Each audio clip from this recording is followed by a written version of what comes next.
It's so good that you can join us wherever you are. My name is Phil. I'm married to Tina, who's going to be reading from Daniel chapter 7 in a moment. And we've got a lovely little girl named Rosalie. Have you been dreaming recently? Do you remember your dreams? Has the pandemic put your imagination into overdrive? Or maybe you're like me and you can't remember anything other than it was a bit weird. And you wake up and you can't remember any of the facts. You may have noticed that the book of Daniel is full of dreams. And these dreams get interpreted and they mean different things. But Daniel chapter 7 starts to feel a little bit different. And potentially, if you're new to the Bible, it could seem a bit weird. But there's some things that we need to I want to let you know before we actually hear it from the passage, because it might help as we interpret it throughout this morning. First, chapter 1 was written in Hebrew. Chapters 2 to 7 were written in Aramaic, which is a different language, the language of the Babylonians. And then the rest of the book of Daniel is written in Hebrew. This is important as it shows chapters 2 to 7 are a distinct section, but also that chapter 2 is connected with chapter 7. And this structure overrides chronology, it overrides the timing or timeline of events. And this might seem a little bit odd to us in the West, but this is quite common for ancient histories, that there's a message the author wants to get through to you, something that he wants you to know, and that is far more important than giving you the exact timeline. That is something that you need to be aware of in the Bible in general as well. So chapter 2 is linked to chapter 7, but also there's this theme running through all of the chapters leading up to chapter 7 that Daniel wants you to know. And it's that faithfulness to God, in faithfulness to God, there is hope of rescue. And you see that in chapter 1, in chapter 3 when Daniel's friends face the threat of being burnt up in a fire, and you see it in chapter 6 when Daniel is saved from the beasts. We need to notice that as we go into chapter 7. The third thing that's really important before we dig into this book is to define a word. In chapter 2, Daniel gives this amazing praise to God, and he says this: "Let the name of God be praised. He reveals deep and hidden things. He knows what is in the darkness, and light resides with him." What Daniel experienced in chapter 2 was an apocalypse. Now, you might be thinking, because if you look in the dictionary, apocalypse does actually mean end of the world. You might be thinking, well, that wasn't the end of the world in chapter 2, and it wasn't the end of the world in chapter 7 either, maybe it was, but we might be thinking that apocalypse means end of the world. We might be thinking big battles, and we might even be thinking zombies. But that's not what the Bible meant when it uses the word apocalypse. The book Revelation, for example, is actually named after the first sentence of the book. And it says, the revelation, or the apocalypse is the word behind revelation in Greek, the apocalypse of Jesus Christ. Now, apocalypse is a revelation, something revealed. And apocalypses happen all throughout the Bible. And a big example is that Paul uses this word when he's talking about his experience on the road to Damascus when he met Jesus. He calls it an apocalypse. Now, this morning we're going to be looking into these dreams and these symbols, and it's called apocalyptic literature. Things are revealed. It might well be prophecy, and biblical prophecy isn't just about the future, but it's about clarifying and encouraging and building up God's people. Though there might be some hints to the future as well. But we must be careful not to go into these books that are written like this as if they're a code to break. But actually there's something far more rich. They're apocalypses of Jesus Christ. They reveal Jesus to us. And there's far more than just a code of events to these books. And I want you to to leave the sort of theories and conspiracies behind as we look into who Jesus is this morning. It's far more interesting and it's far more hope-filled and wonderful. But I pray that this morning God will apocalypse himself to you, that you would know more about him through this talk. So I'm going to hand over to Tina and she's going to read Daniel 7. Daniel 7.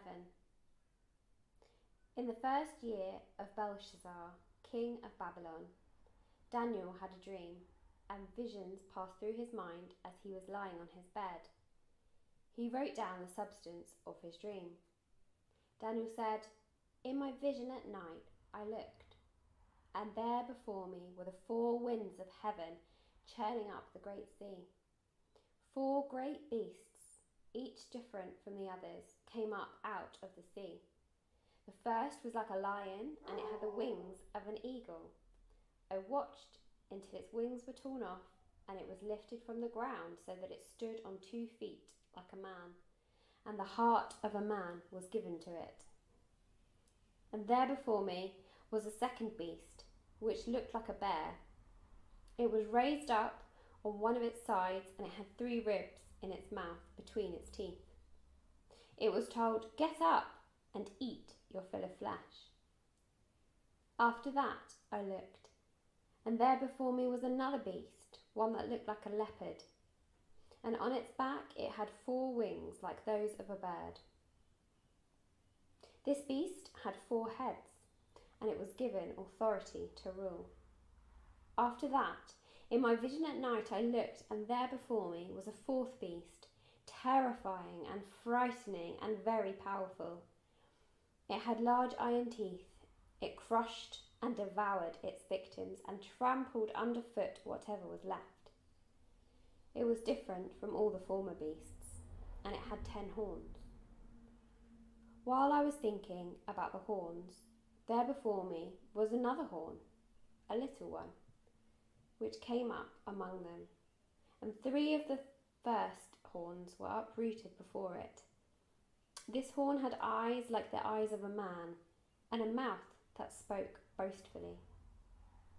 As I looked, thrones were set in place, and the Ancient of Days took his seat. His clothing was white as snow. The hair of his head was white like wool. His throne was flaming with fire, and its wheels were all ablaze. A river of fire was flowing, coming out from before him. Thousands upon thousands attended him. 10,000 times 10,000 stood before him. The court was seated, and the books were opened. And then I continued to watch because of the boastful words the horn was speaking. I kept looking until the beast was slain and its body destroyed and thrown into the blazing fire. The other beasts had been stripped of their authority, but were allowed to live for a period of time. In my vision at night I looked, and there before me was one like a son of man coming with the clouds of heaven. He was given authority, glory, and sovereign power. All peoples, nations, and men of every language worshipped him. His dominion is an everlasting dominion that will not pass away, and his kingdom is one that will never be destroyed. I, Daniel, was troubled in spirit, and the visions that passed through my mind disturbed me. I approached one of those standing there and asked him the true meaning of all of this. So he told me and gave me the interpretation of these things. The 4 great beasts are 4 kingdoms that will rise from the earth. But the saints of the Most High will receive the kingdom and will possess it forever. Yes, forever and ever. Then I wanted to know the true meaning of the 4th beast, which was different from all the others, and most terrifying with its iron teeth and bronze claws. The beast that had crushed and devoured its victims and trampled underfoot whatever was left. I also wanted to know about the 10 horns on its head and about the other horn that came up, before which 3 of them fell. The horn that looked more imposing than the others and that had eyes and a mouth that spoke boastfully. As I watched, this horn was waging war against the saints and defeating them until the Ancient of Days came and pronounced judgment in favour of the saints of the Most High, and the time came when they possessed the kingdom. He gave me this explanation. The fourth beast is a fourth kingdom that will appear on earth. It will be different from the other kingdoms and will devour the whole earth, trampling it down and crushing it. The 10 horns are 10 kings who will come from this kingdom. After them, another king will arise, different from the earlier ones. He will subdue 3 kings. He will speak against the Most High and oppress his saints and try to change the set times and the laws. The saints will be handed over to him for a time, times and half a time. But the court will sit and his power will be taken away and completely destroyed forever. Then the sovereignty, power and greatness of the kingdoms under the whole heaven will be handed over to the saints, the people of the Most High. His kingdom will be an everlasting kingdom, and all rulers will worship and obey him. This is the end of the matter. I, Daniel, was deeply troubled by my thoughts, and my face turned pale, but I kept the matter to myself. Now, many people, when they come to Daniel 7, focus on these beasts. There's a lot of ink written, spilled over who these beasts are, what empires they apply to. But the reason I gave you that factoid about chapter 2 being connected to chapter 7 is it means that the empires that are quite clearly figured out through that follow the Babylonian Empire in chapter 2. Now, all of them are smashed. The Medo-Persian, the Greek, the Roman empires fit the bill of that statue in chapter 2. But the meteor sent from heavens destroys them. And those empires fell away. And in chapter 7, we can see that there's some similarities between these empires, except instead of a statue, we're talking about beasts and an increasing ferociousness as they devour humanity. Now, some symbols that you might not know, but if you're a history buff, you potentially do. The lion with eagle's wings is actually a symbol of Babylon. It was all over the Babylonian walls, and you can see it in the British Museum where they've got remains from Babylon. But interestingly, we see this beast of lion with wings being given a human mind, or the word could also be translated heart, and made to stand on 2 legs. Interestingly, that kind of goes back to the picture of Nebuchadnezzar, who had become a beast and then humbled himself before God, was given a right mind, a right heart, and he stood. And the language is very similar. So the first beast we can link to Babylon and even Nebuchadnezzar. The bear can be linked to the imbalanced Medo-Persian Empire, potentially. Persia was far stronger than the Medes, and maybe the ribs were Babylon, Lydia, and Egypt because they conquered Babylon, and then they also had these other very big ancient empires within its borders. And maybe the 4-headed leopard was the speed at which Alexander the Great conquered the known world, and then when he died young, he had 4 rulers take over. This could be, but the last beast doesn't really get as clear-cut an idea of who this could be. The 10 horns, the one that takes over the 3, and then speaking great things. But we do see that these are beasts, these are empires, they're human systems that devour humanity and become more and more and more beast-like in how they devour, and even beast-like in how they attack the Most High God and his people. But we need to take a step back, we need to zoom right out, because Daniel 7 is actually a summary of the entire Bible. And interestingly, it's a summary of the entire Bible before a large portion of the Bible was even written about. So let's go back all the way to Genesis 1. In Genesis 1, there's the Spirit of God hovering over the waters. Now notice the connection with verse 2 of Daniel 7. The Aramaic for wind is very similar to the Hebrew in Genesis 1 for spirit or wind as well. And so we have the Spirit hovering over the waters. And Daniel 7, though, it's like a parody. It whips the waters up and these beasts come out of the sea. Instead of creation from Genesis 1, we have these beasts devouring creation.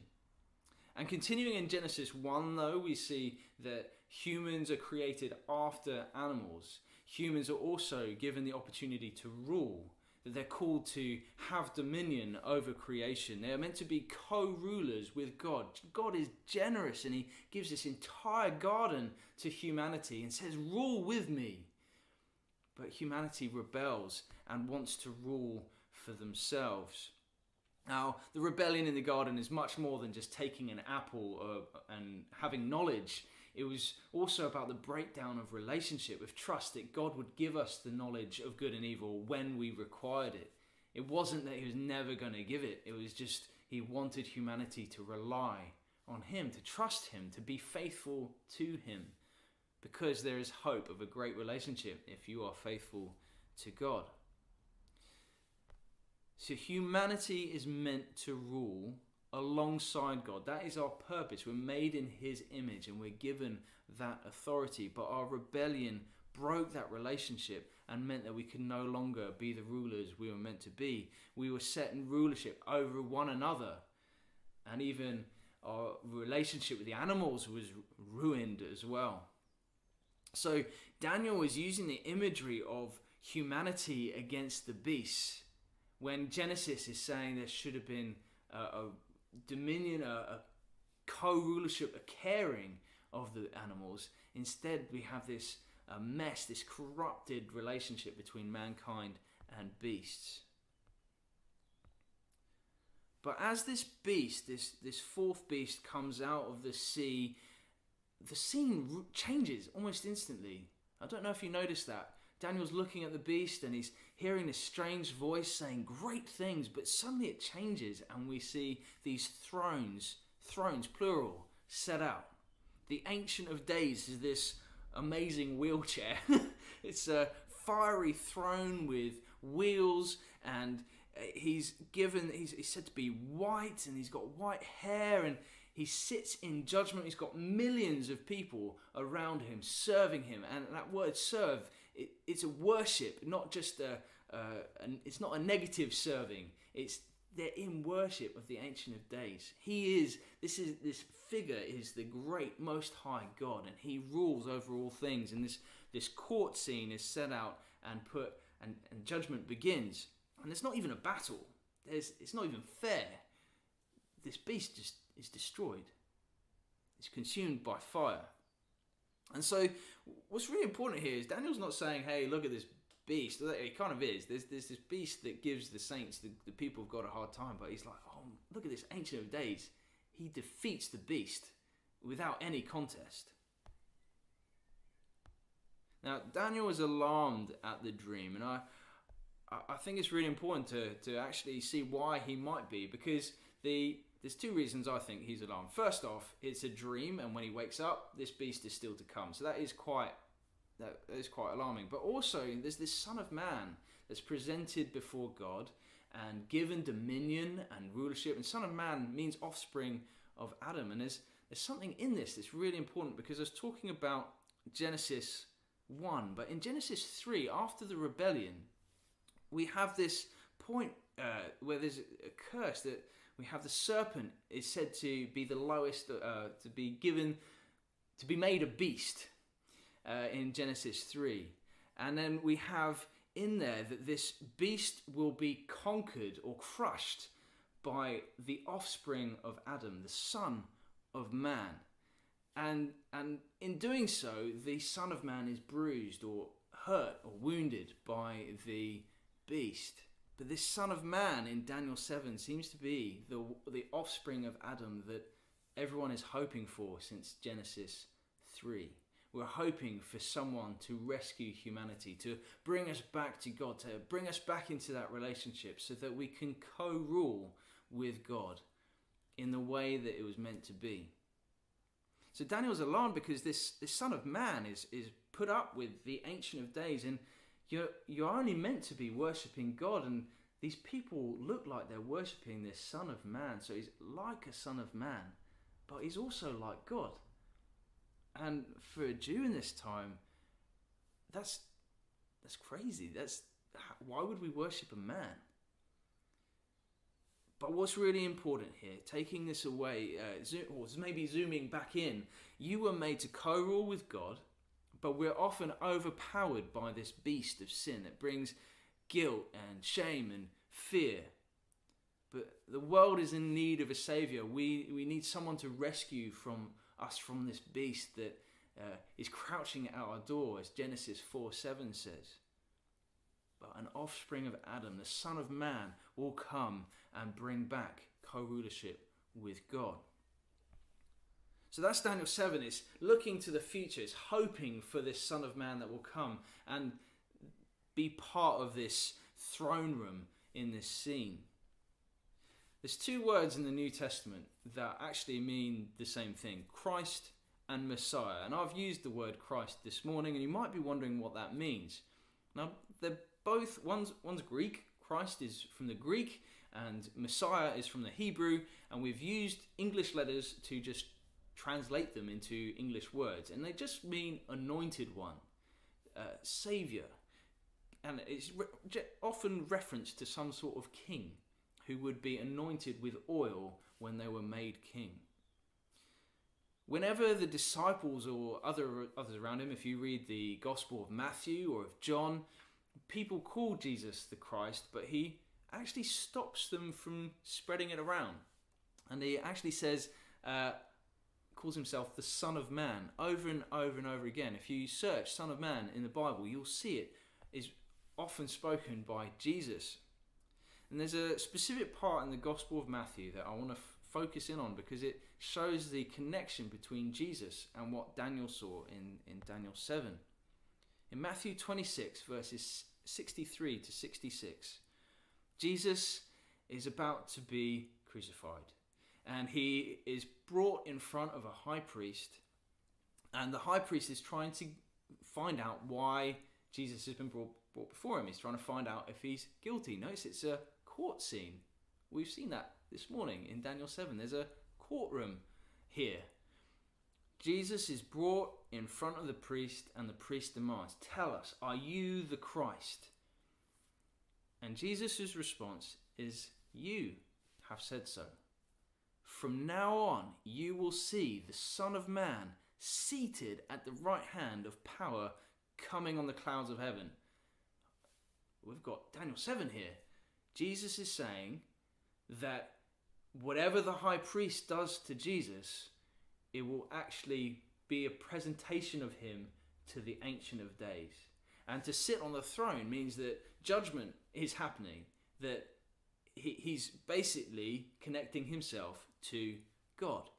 And John's Gospel says it like this. So Jesus said to them, "When you have lifted up and crucified the Son of Man, you will know that I am he, and that I do nothing on my own authority, but speak just as the Father taught me." That the Son of Man is presented before the Ancient of Days and given dominion and power and glory, and his kingdom will last forever. What's the response? The priests are like Daniel. They are alarmed at this, because they know that the Son of Man will be someone to be worshipped. This is blasphemy. The only one to be worshipped is God. Jesus knew he was pointing to Daniel 7. He knew in his identity he was that Son of Man. The high priest knew exactly what Jesus was claiming. They disagreed and they crucified him. But that's not the end of the story. Jesus conquers the beast, not by military power, not by legions of angels that he had access to, as we see in the Gospels, but by laying down his life. He defeats this beast of death, of sin, of shame, of fear, by laying his life down for his friends. He takes the death that the beast in us deserves. An offspring of Adam strikes the serpent, the beast, and is wounded by it. The final point before we look at how this impacts our life is to see how Daniel 7 and Jesus' claims are then seen by the early church and Christians. And Revelation chapter 1 is an amazing theology. It's a dense chapter. I mean, it's short, but there's so much in it that just concludes the entire theology of the Bible. And the words in chapter 1 of Revelation say this: "And from Jesus Christ, the faithful witness, the firstborn of the dead." If I didn't mention that, Jesus doesn't just stay dead. He rose again. He came back to life, a point in history that we can look at and hear from witnesses, and the Gospels are witnesses to this resurrection. And this week it's been Ascension Day, when Jesus returned to the Father. This is important theology, and this is what John is saying. Jesus came back from the dead. He's the ruler of kings on earth. To him who loves us and has freed us from our sins by his blood and made us a kingdom, priests to his God and Father, to him be glory and dominion forever and ever. Recognize the language? Behold, he is coming with the clouds, and every eye will see him, even those who pierced him, and all the tribes of the earth will wail on account of him. Now, it's interesting to note, John isn't just pulling from Daniel here. He's pulling from Zechariah and Ezekiel. But he is coming with the clouds. This isn't just a literal cloud rider. This is the Son of Man who is seated with the Ancient of Days. But interestingly, it carries on. And he says, the Son of Man, one like a Son of Man, clothed with a long robe. His hairs of his head were white, like white wool, like snow. Jesus is given the image of the Ancient of Days by John. John has used this language intentionally to say that Jesus knew who he was talking about when he said, "I'm the Son of Man."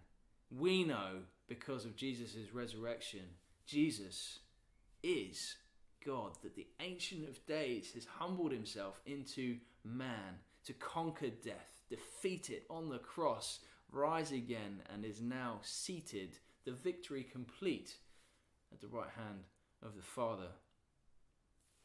Jesus is worthy of worship because he is the only one like a Son of Man who can defeat death.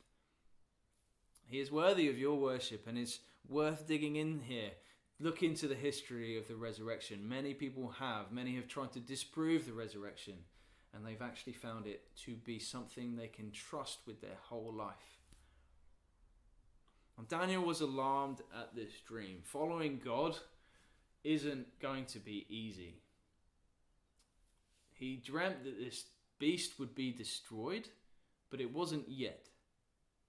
And Daniel doesn't spend time figuring out the future, but he knows that he should pray and spend time with his Father. We know what happens after this dream. He is thrown into the beast, the lion's den. He's persecuted for praying. This vision may well have stirred his prayer life even more. Remember, this is 10 years before chapters 5 and 6. But this wasn't going to be easy, and the beast appears in Revelation as well, and this beast seems to win over the people of God. It seems to devour them, and it seems to persevere and prevail. Every civilization can be seen to be the beast, even our own, and we often think that our civilization is somehow not the beast, but we have corrupt systems, we have racism, we have abortion, we have all these things that put people in poverty. Our society is not as equal as we'd like it to be. There's suffering, there's injustice. That is the beast within society, and it devours humanity. But Daniel has structured this book to focus on hope, not on the beast. He's focusing on the Ancient of Days. The beast isn't anything to God.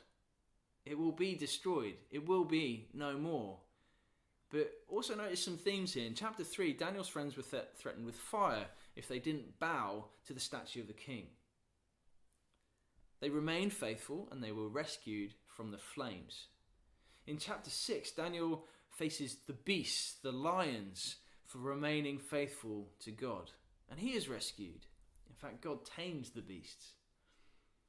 Notice then that the beast that doesn't bow to the rightful king is destroyed in flames.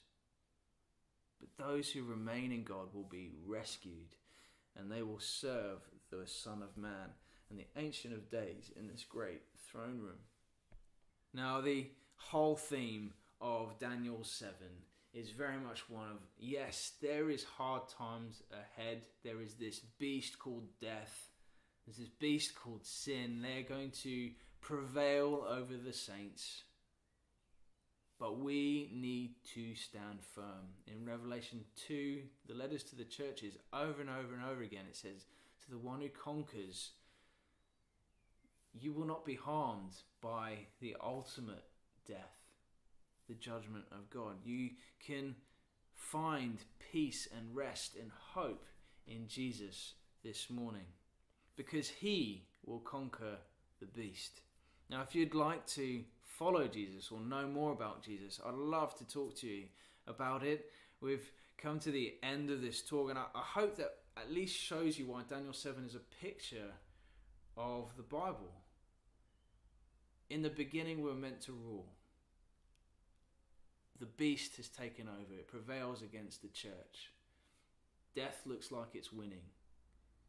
But the Son of Man breaks in, defeats death on the cross, rises again, ascends to the Father, and now we have this hope that he is seated on the throne, and one day this fourth beast that seems to prevail will be destroyed.